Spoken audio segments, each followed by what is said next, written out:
দেখুন দেখুন কাজের সাইডে এসে কিরকম ছেলেগুলো ফাঁকি মারে দেখুন। দেখো দেখো দেখো ছেলেগুলো কিরকম ফাঁকি মারে, দেখছো তো? কাজের সময় কাজ করবে না, ফাঁকি মারার সময় ফাঁকি মারবে না। দেখতে পাচ্ছ কিরকম ছেলেগুলো? এই দেখো খাম্বা ধরে দাঁড়িয়ে আছে একজন, আর বললে একজন টেপ নিয়ে দিয়ে চলে গেছে। বলার পরে একটা ছেলে মাটাম নিয়ে আসলো, আর একজন ঠুক ঠুক ঠুক টুক করে করছে, কিন্তু ঝালাই রডই জ্বলছে না। কেন? ওই যে ওইদিকে দাঁড়িয়ে আছে, যে ফাঁকি মারছে, ওই যে দাঁড়িয়ে, ও এখানে না দাঁড়িয়ে থেকে যদি এখানে কাজটা করতো তাহলে আর্থিংটা লাগাতে পারতো। হ্যাঁ, এবার বলার পরে বলছে কাঁচিটা সরাও।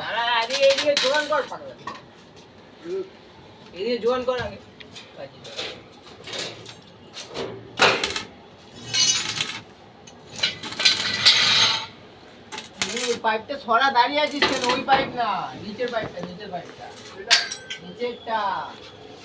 আর জ্বালাই জল দিয়ে এখানে হবে।